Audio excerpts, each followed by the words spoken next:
Hi friends, कैसे हैं आप सभी। आई होप आप लोग बहुत अच्छे होंगे। मैं जुगनू सर आज हम आप लोग के बीच लेके आए हैं मिस्र की सभ्यता। जो इससे पहले मैं आप लोग को बताया कि विश्व में 14 ऐसी सभ्यताएं थी जो फैली हुई थी।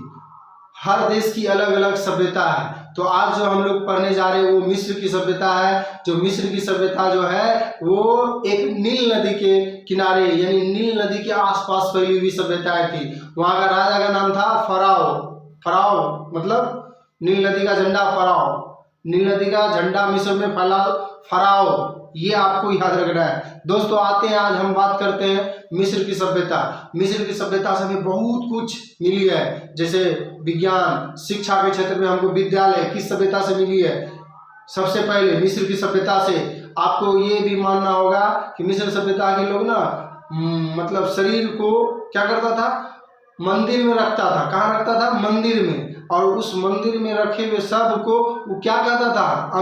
मम्मी कहते थे। क्या कहते थे? मम्मी। ये सारी बात हम लोग आज डिटेल में पढ़ेंगे। आई होप आप लोग समझेंगे भी। तो आते हैं, हम लोग शुरू करते हैं मिस्र की सभ्यता। मिस्र की सभ्यता सबसे विश्व की प्राचीन सभ्यता मानी जाती है। क्या मानी जाती है? प्राचीन सभ्यता। और मिस्र सभ्यता जो है नील नदी के आसपास फैली हुई है। किस नदी किनारे फैली हुई है? नील नदी के आसपास फैली हुई है। दूसरा बात बोलेंगे, नील नदी को हम लोग वरदान भी कहते हैं। क्या कहते हैं? वरदान। नील नदी को किस नाम से जाना जाता है? वरदान के नाम से जाना जाता है। और दूसरी बात पढ़ेंगे, मिस्र के राजा को क्या कहा जाता था? फराओ। क्या कहा जाता था? मिस्र के राजा को फराओ। झंडा फराओ, हाँ, तिरंगा फराओ। एनीवे, तो मिस्र में राजा फराओ हो गया। ठीक है, राजा था कौन? फराओ। अब यहाँ पे बात करेंगे पिरामिड।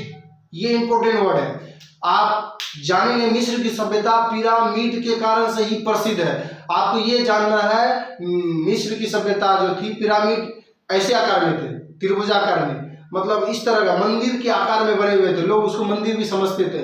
पिरामिड इतने भारी भरकम, इतने लंबे तगड़े, मतलब सॉरी लंबे नहीं बोल सकते, मतलब बहुत बड़ी इमारत के रूप में देखने को मिलती थी उस जमाने में। तो मिस्र की सभ्यता में पिरामिड जो थे, याद रखेंगे, पिरामिड ये त्रिभुजाकार में, इसी में सबों को रखा जाता था, इसी में लोग रहते थे, इसी में लोग पूजा पाठ भी करते थे। ठीक है दोस्त, तो यहाँ पे बात करेंगे पिरामिड का आकार कैसा था? त्रिभुजाकार, बड़ी छोटी एकदम ऐसा। इसी से वो प्रसिद्ध भी है मिस्र की सभ्यता।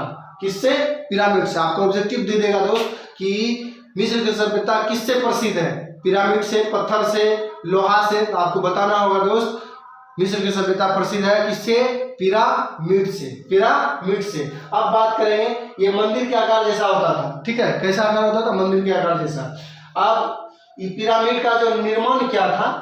ठीक है, पिरामिड का निर्माण के वजह से ये प्रसिद्ध था। पिरामिड का जो निर्माण क्या था, वो कौन था? तो आते हैं हम लोग पढ़ते हैं, पिरामिड का निर्माण करने वाला था इमोहोटेप। क्या नाम था? इमोहोटेप, जो फराओ राजा के वजीर थे। पिरामिड का निर्माण कौन किया था दोस्त? समझेंगे, क्या बोलेंगे हम लोग? इमोहोटेप। क्या बोलेंगे? इमोहोटेप। होटेप, होटेप, इमो, क्या बोलेंगे? इमोहोटेप, जो फराओ राजा के वजीर थे। वजीर, फराओ राजा के वजीर थे इमोहोटेप। इन्होंने ही पिरामिड का निर्माण किया था, मतलब इसको बनवाया था। क्लियर हो गया दोस्त? पिरामिड का निर्माण कौन किया था? क्या बोलेंगे? इमोहोटेप। इमोहोटेप, इमोहोटेप ने पिरामिड को बनाया था, जो मंदिर आकार का हुआ करता था। अब यहाँ पे और बात पढ़ेंगे कि फराओ राजा को लोग ईश्वर का प्रतिनिधि मानते थे। मिस्र की सभ्यता वाले लोग क्या मानते थे? मिस्र की सभ्यता वाले लोग वहां के राजा को क्या मानते थे? ईश्वर का प्रचारक, प्रतिनिधि, मतलब कर्मचारी के रूप में देखते थे। प्रचारक के रूप में, जिसको हम लोग बोलते दूत, फरिश्ता भी बोलते थे। तो आते हैं दोस्त, ईश्वर के प्रतिनिधि को मतलब प्रतिनिधि के रूप में मानते थे। कहाँ के राजा को? मिस्र के राजा को। अब दूसरी बात करेंगे, उसको सूर्य देवता का पुत्र भी मानते थे।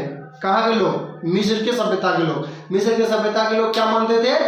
सूर्य के पुत्र, मतलब सूर्य क्या करता है? प्रकाश देता है। जब वो उसका बेटा सूर्य खुद प्रकाश देता है, तो उसका बेटा का भी उद्देश्य होना चाहिए उस सभ्यता में प्रकाश की तरह काम करना। इसीलिए लोग उसको सूर्य का क्या मानता था?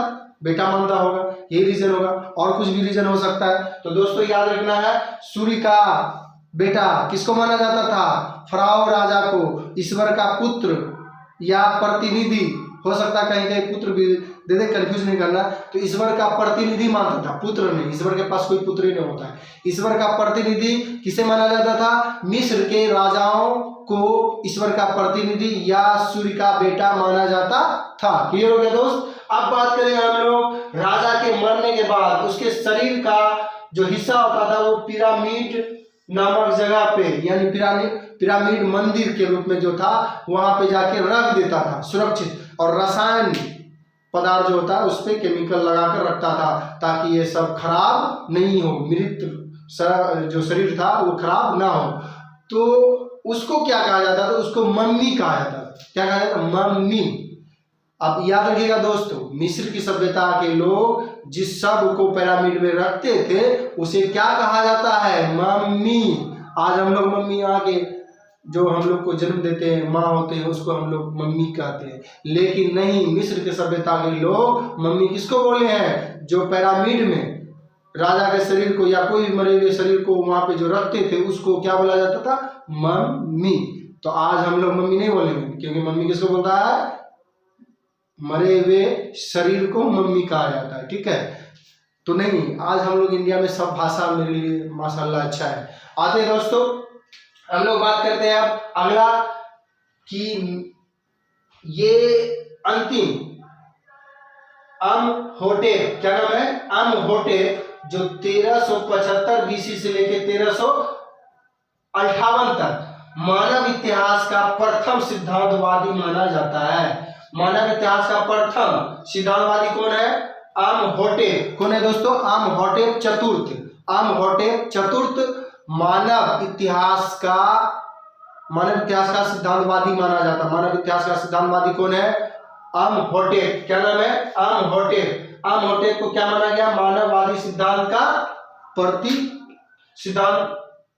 सिद्धांतवादी। क्या माना गया? सिद्धांतवादी। तो दोस्तों आज जो हम लोग पढ़े मिस्र की सभ्यता में मुख्य रूप से पढ़े पिरामिड। क्या पढ़े हम लोग?